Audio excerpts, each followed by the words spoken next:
Welcome to Multifamily Insights. I'm your host, John Casman, and I want to thank you for joining us for another great episode. Now, if you're enjoying this show, do me a favor and leave us a rating and review so we can hear what you love about the show and how we can make it work a little bit harder for your investing goals. And if this is your first time listening, well, welcome, and be sure to subscribe so you don't miss another episode. Today, we're going to be talking to Ben Kogut. Ben is a partner and head of investor relations for HJH Investments.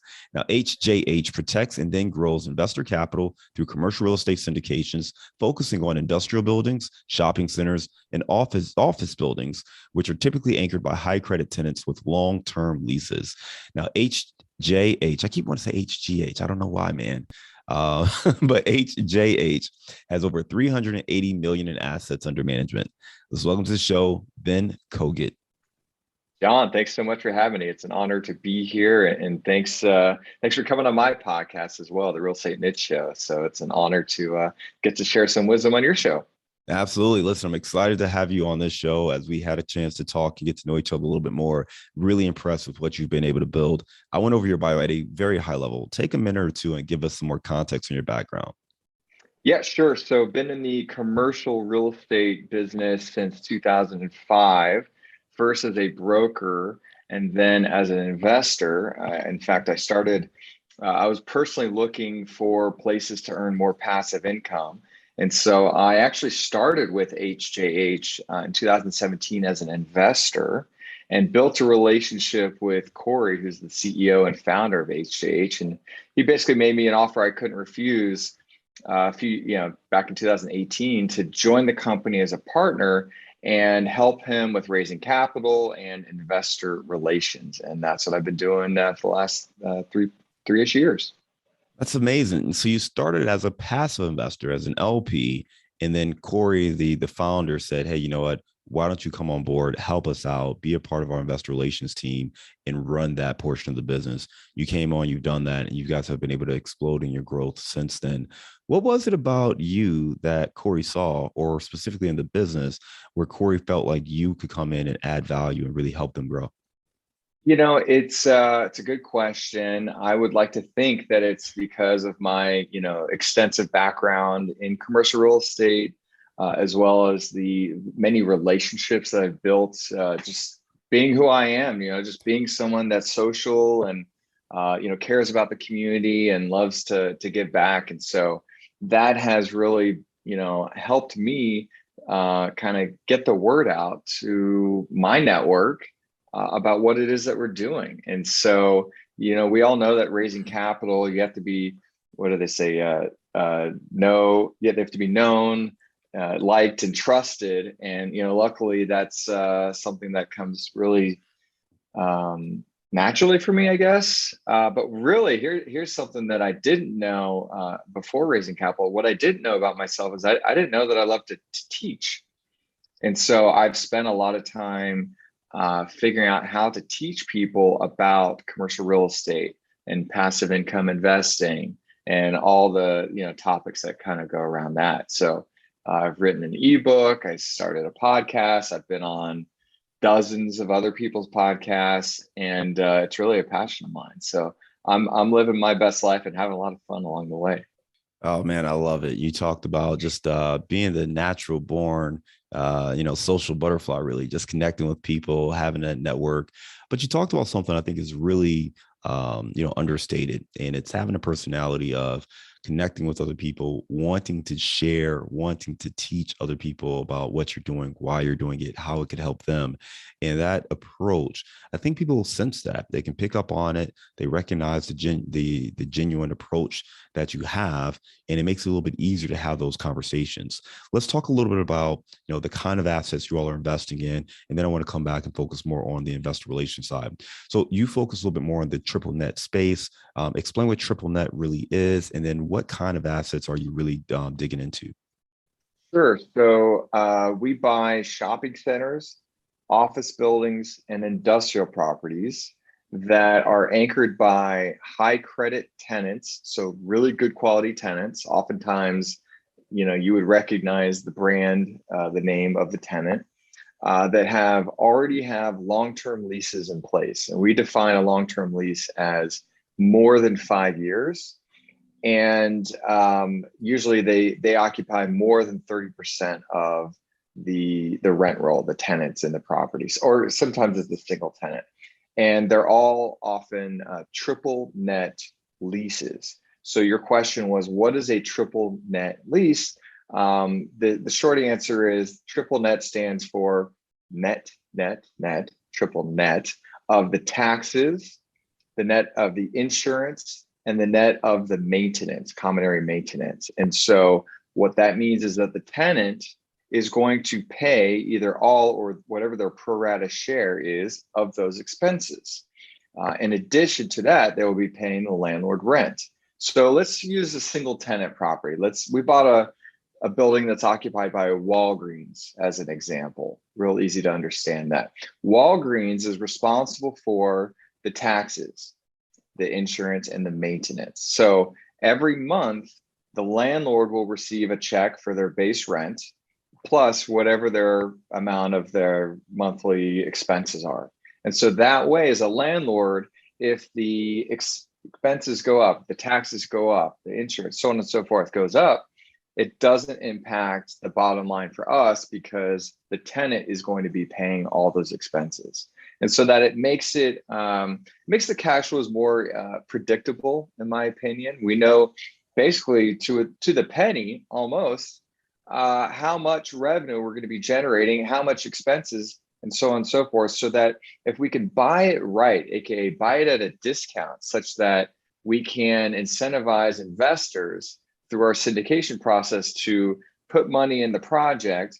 So the investors put up the money, we find the deal, and then we structure it to be able to, pay the investors a dividend out of the monthly rent. So we get rent from let's say Walgreens on the 1st. And so therefore we turn around, we pay our investors on the 15th every single month. And that's been our little business model. And we've done 60 something, going on 70 of these deals in the last, 5 or 6 years. And it's a formula that is very scalable, and we have all the systems in place and a great team. And that's generally the answer to your question.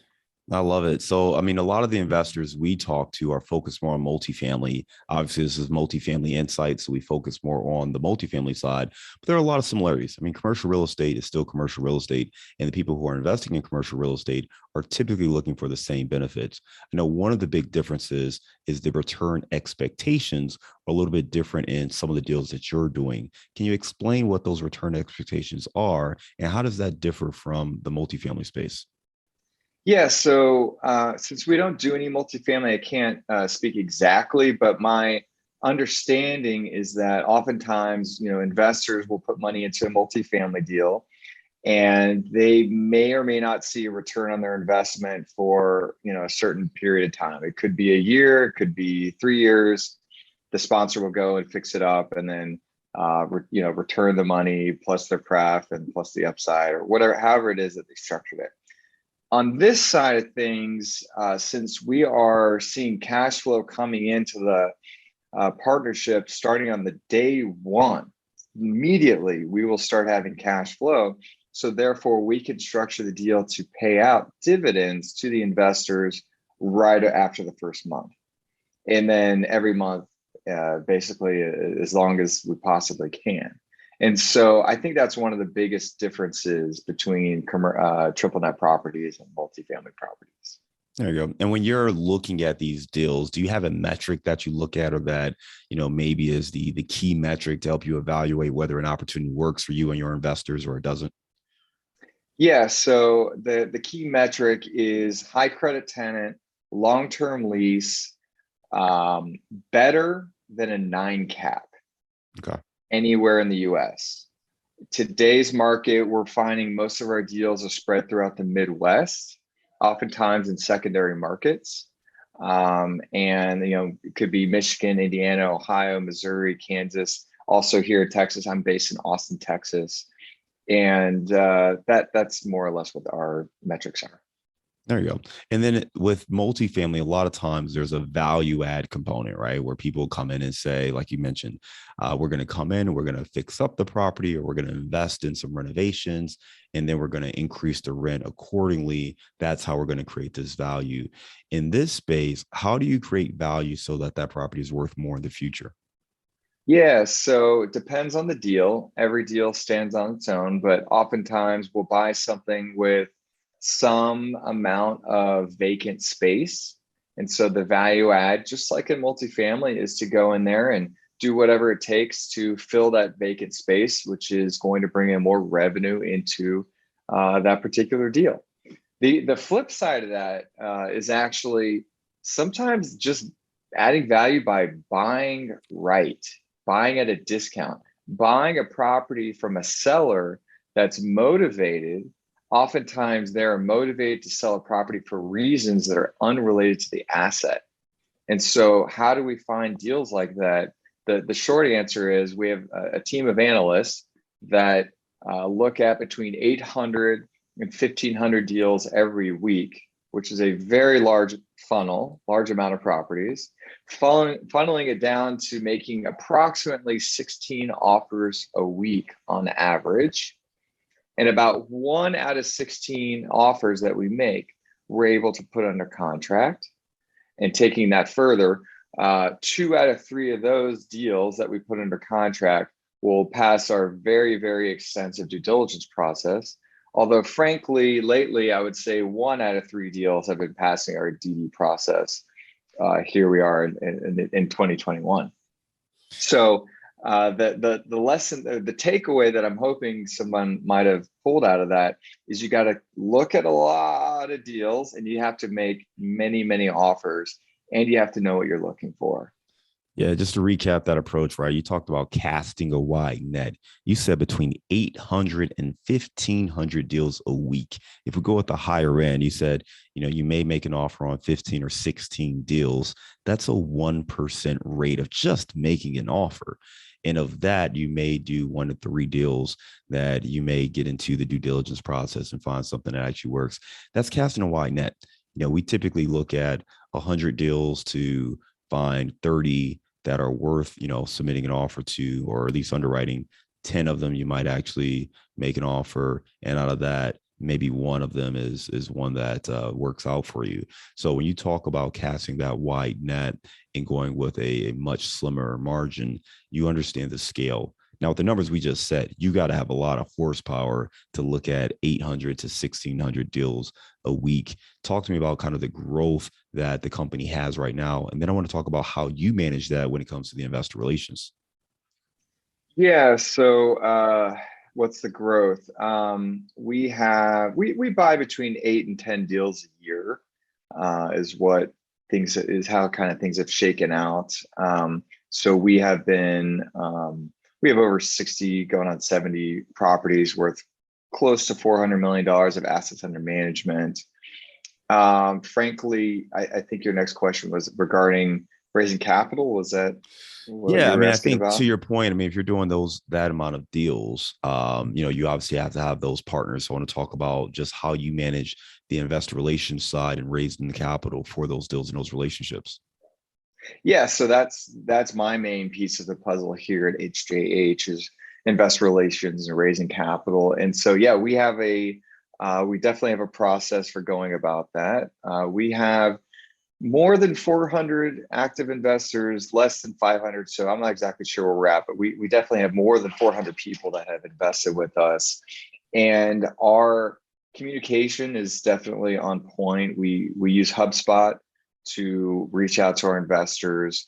Since everybody is getting a dividend every month, they hear from us every month. And then every quarter, they're going to hear from us because we also do a quarterly update. So they'll get the latest cash flow statement, balance sheet, as well as a narrative on what's happening at the property, as like we gained a tenant, we lost a tenant, we had a roof leak, or just no, nothing's changed. Here's your, we usually do, quarterly bonus dividends as well. And so they're hearing from us often. And then we also once a deal comes out, we will provide them with a really extensive, detailed investor deck and say, hey, this is what we're buying. It's all laid out real clearly. This is what you should expect. This is how long we plan to hold it, so on and so forth. And so it's really just a matter of having a conversation with me so that we can verify that you're an accredited investor, and then they are, we get them on our investor list. And then, I'm pretty much full-time available to answer questions for people. I personally go to all the properties that we acquire, and that requires an extensive amount of travel on my behalf, as well as the rest of the teams, which is fine. It's cool. It's part of the job and fun. And it's really just, I spend a lot of time educating. I go on, like I said, the podcast. I wrote an ebook. It's called 5 Things to Consider When Investing in a Commercial Real Estate Syndication. You can find that on our website, hjhinvestments.com/book or ebook. And it's just really a fun opportunity to educate and teach people, and it's been growing. And like I said, I'm having a lot of fun. What's the biggest question, or maybe the most common question you get from people when they're looking to potentially work with your company? Yeah, people ask about track record, which is fully an acceptable thing to ask. We publish every quarter what our returns have been. So I think that full transparency is super important, especially in our industry. And so that's one of the questions. People, kind of like you were asking earlier, like, bottom line, like, when am I going to get a return, and how often and how much and all that kind of stuff. So, show me the money. And so we'll go into that. And every deal is different, stands on its own, but I think it's an important question to discuss. Discussing, their goals really is what I'm trying to find out. Are you more concerned about getting a monthly passive income cash flow? Or are you okay with just putting your money away and not seeing it for a few years, and then hopefully getting a big pop whenever the deal exits, a few years from now? So really, I am not interested in pushing or like being like a salesy kind of guy. I think that one of the biggest lessons that I've learned regarding raising capital is a mentality of being indifferent. And what I mean by that is I'm indifferent as to whether or not you, Mr. or Mrs. Investor, invest. And so that way, like, I am totally detached from what the end result is. And therefore, I can focus more on answering questions in a genuine, open, honest, transparent way, and allow you, the investor, to decide whether or not this is a fit for you and your family at this point in time. Because I am not aware of what all your family dynamics are and finances and all that. So I can't pretend to do that. So I am just going to just lay it all out and let you make your own decisions. I think it's really interesting too, because you talk about being disconnected from the end result, right? And just really focusing on them, their questions, their scenarios, answering any questions they may have so that they can make an informed decision. That may feel counterintuitive from folks who come from a sales background, right? If you come from a sales background, maybe you're thinking, hey, I absolutely want to get this person to invest because, it's easy to raise the money. I get my bonus. I'm incentivized for this person to work with me. How are you able to step back and say, you know what, I actually want to disconnect myself from the outcome, as opposed to recognizing that, hey, you know what, if they do invest with you, good things happen. If they don't invest with you, then there's more work to be done. Talk to me more about that. Yeah, so I definitely had that eager, salesy attitude when I started. And after chatting with my partner, Corey, he said, listen, like, don't worry about whether, what they're going to end up doing. Like, so that was where I got that idea. And there's 2 main reasons for that. Number one, there is risk involved with investing, right? And so the moment, somebody gets pushed into a deal, just Murphy's Law, the odds are that's the deal that's going to go sideways or not exactly according to plan. And that person's going to call us up and say, hey, you said that this and that's going to happen, but it didn't. And so yeah, so that's good. That's like going to open up a whole can of worms of lawsuits and all that we have no interest in getting involved in. So that's number one. And number two is frankly, like, we have the investor base, like maybe we're, I don't want to sound cocky or anything, but we are confident that we'll raise the capital for, if it's a good deal, the money will find us. And luckily, that's been the case 100%. So we believe in what we're doing. We personally invest. I personally invest in all the deals that we're syndicating. And so therefore, it has been, and we have a great track record. So therefore, it works out well. So there's really no reason to be salesy or pushy. And so it's just, I don't like it when someone does it to me. So I have no interest in doing that to other people. What's a question that investors don't ask you, but you wish they did, just so that they could have more knowledge and make a better informed decision? So the topic I'll talk about that is the tax benefits.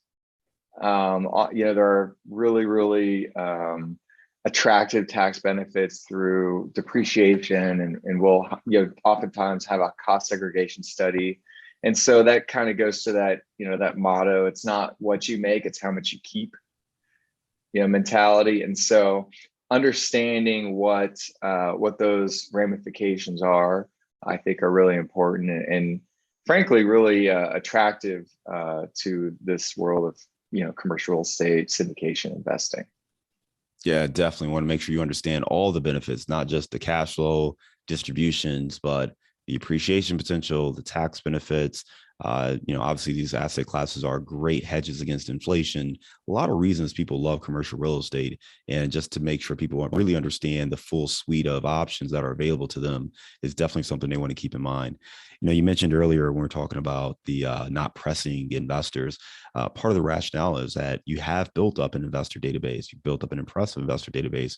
So if it's not a right fit for this investor, it's likely right for another investor. Let's talk more about, building up that investor database. What are some of the things that you all have done to help grow that investor database over time? So, we're doing all the typical things like we get a lot of referrals from our existing investors. Again, the podcasting, the ebook is a resource that is pretty popular on our website because it's some novel thoughts on things to consider when investing in a commercial real estate syndication.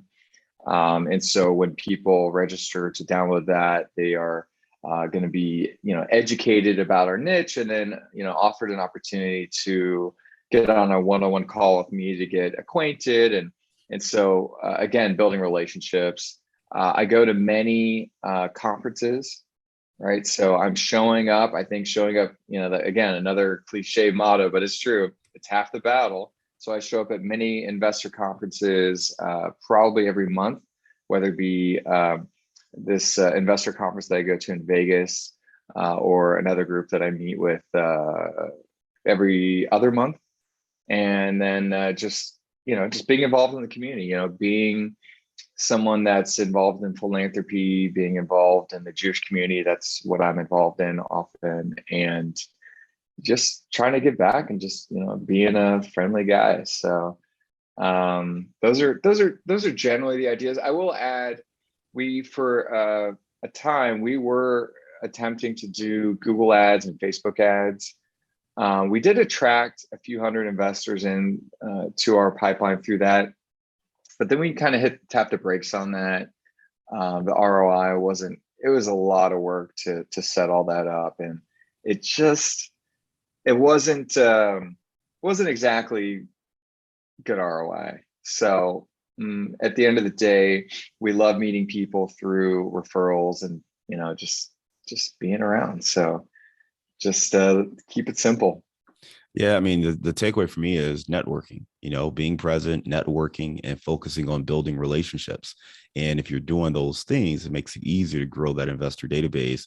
If you're making yourself available, you're networking, you're having these conversations, people can find you, they can talk to you about what you do, makes it a lot easier to grow. Let's talk about your podcast a little bit. What made you decide to launch the podcast, and how's it going so far? Yeah, thanks for asking. I have been on I want to say probably close to 30 different podcasts, and I love the medium. I think it's just a really fun way to get to know people like yourself. And I had just, I was talking about doing it for since the beginning of 2020, and life got in the way in business. And then I decided to hire a virtual assistant to help me kind of get it going, because at the beginning I was going to try to do all the editing and all that stuff. And I'm just like, it's just not what my expertise is in. I'm not interested in that at all. And so once I found the right team to help me, with the editing and the social media that goes kind of behind it, I decided, okay, you know what, it's time, I'm going to do it. And so I started the Real Estate Niche Show. And I love people who specialize. I think that is, it reminds me of this book by Gary Keller called The One Thing. And people that are specialists are who I like to do business with. And, we have our own little niche, and you have a niche. And so it gives me an opportunity to learn from whoever is the best at whatever their niche is. And so I am 15 or 16 episodes in. So it's very new. I'm learning a lot about myself, kind of like you, like how to be an interviewer. Like I've never done that before. And so it's a new challenge. And I'm learning a lot along the way. And hopefully I'm going to be able to teach, my audience, as much as I possibly can along the way. So yeah, those are some thoughts. No, I love it. I love it. Well, Ben, listen, I know you're doing a great job with the show. I did have the pleasure of being a guest on your show as well. And I know it's one that's going to continue to grow. You gave us a lot of great information so far. For those folks who want to learn more about some of the deals you're working on, maybe some of the triple net opportunities there, what's the best way for them to get in touch? Yeah, Ben Kogut, last name is spelled Kogut. That's me on all the socials. LinkedIn is a wonderful place to connect. Very active on LinkedIn. Instagram and Facebook and all that kind of stuff is at Ben Kogut. My website, HJH Investments.com, or the Real Estate Niche Show. Come check it out. Give me a failure or an apparent failure that set you up for later success. Ooh. I was involved in a commercial real estate development project just outside of Austin here in Texas. And we had a big medical tenant who was ready to come into the project. And so we thought, okay, great, we're going to build this building. And before we build it, why don't we build some extra space so that we think, spec space, we think that we're going to be able to lease this up, and this will turn a double into a home run or a grand slam. And we got positive feedback from just about everybody we spoke with. Said, hey, if you build it, they will come. And what I experienced, unfortunately, was not the case. We just overbuilt the extra square footage. The deal it's making money, but it definitely was not worth the risk to go above and beyond and take on all that extra space. And so I've learned a lot of lessons about how to mitigate the risk, how to evaluate the unit economics of the tenants that are occupying the space. And what I mean by that is actually digging so deep into the business model of the tenants that are either going to talk about leasing space or already existing leasing space. And is it sustainable? Is it going to be wiped out by the Amazons of the world? Is it going, so looking really, really closely at the sustainability, so much so that like, how many widgets or services does this tenant need to sell in order to break even? And so I like to dig into those types of numbers. A lot of people say, oh, retail's dead, or, stuff like that. And some of it is, there's definitely some big shopping malls that are going to struggle, and they are learning how to pivot into different directions to turn themselves into other types of uses, right? And so understanding the trends, both in our industry as well as the trends in certain tenants, right? Like if you had asked me 10 years ago, would Best Buy, for example, still be around in the world of an Amazon, right? I mean, I probably would have shorted that stock and guessed that they were, their days are numbered. Well, look at Best Buy. They're still thriving. Why? Right? And so one of the things that I understand about their business model is that they pivoted in the sense that if you go into a Best Buy, have you been in one at all lately? Yes. Right. So you walk in there and you'll see like they have like a little like section for Apple, like almost like a little mini Apple store, and the Microsoft, and like a row of like all the Amazon Alexa products, or so on and so forth. The TVs, you got a Vizio and a Sony and blah blah blah. And so what's happening is Apple and all these brands, they are basically subleasing the space. And Vizio and Sony, they are paying to have their screens put up on the wall because everybody knows that you could go online on, Amazon or Costco or whatever and go buy it for maybe a little bit cheaper, maybe. And so we also know that Best Buy historically has really good, retail locations. So you and I can go in there and see with our own eyes the different TVs, right? And so that's what's happening in our industry. There's a lot of pivoting. There's a lot of adjusting to the markets that are occurring. And so we track those types of trends really, really closely so that we can benefit from that as well. And, after the pandemic, I don't know, Chipotle, for example, most Chipotles are pivoting from where you walk in the front door to they're all going to have drive-thrus now. And so there's so many things like that are happening in our industry, and it's important to stay on top of that, and that's what we specialize in. Little known fact, I used to be a Best Buy associate when I was in college. Hey, high five! There you go. Me too. I was there we go. in the audio video department. I worked in the TV and home theater, so there you go. We'll nerd out later. Let's get back to the show. Give me a digital or mobile resource you recommend for your business. A digital or we use HubSpot a lot. HubSpot is kind of like Salesforce. It's very powerful. It oftentimes with the education that I do, I'm providing people with the same resources over and over. And so one of my favorite things to do is, I'll say, "Hey, John, great speaking with you." And often like we created some short videos to educate people. And so I have a template that I can just click one button and it basically auto populates as much or as little the resources that I want to provide. And so that has been a pretty good game changer for me to help kind of scale and educate people. All right. Give me the book you've recommended or gifted the most in the last year. Yes. I think Gary Keller's book, The One Thing, is probably my favorite book to gift. I love helping people focus in and narrow on whatever it is their niche so that they can grow to become the best at whatever it is that they're doing. What's the daily habit that helps you stay focused on your goals? Meditation. I use an app called Calm, and I'll dedicate about 10 minutes a day. I'd say every day, but the truth is it's almost every day. And it helps. If I do it, the odds are the rest of the day is going to be much, much better than if I hadn't meditated. What's your number one insight for commercial real estate investing?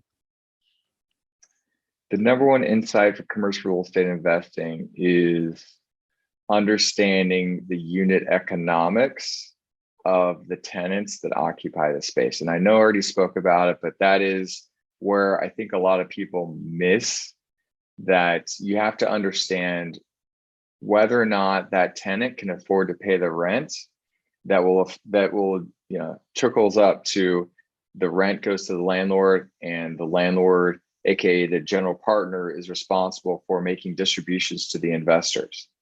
And so, we are setting an expectation when we raise capital. Our mission at HJH is to first and foremost protect our investors' capital and then grow it. And in order to make sure that we're doing that, we have to really fully understand where the rent is coming from. And, not only that, but where are those customers going to come from for the tenant to be able to afford to pay the rent that we are paying to our investors. All right, let's lighten it up a little bit. We've talked about Okay. all the different places that we can rent, triple net and all that stuff. Let's talk food. Give me your favorite place to grab a bite to eat. Haha. Well, I would say Mediterranean food is probably my favorites. Anything there's a spice called za'atar, which is like a Middle Eastern spice. I don't know if you ever had it, but anything in the Greek food category is going to work for me, from Greek salads to, all wraps, gyros, chicken, all that stuff. I'm in. There you go. Zatars is what you said, right? Za'atar, Zaatar.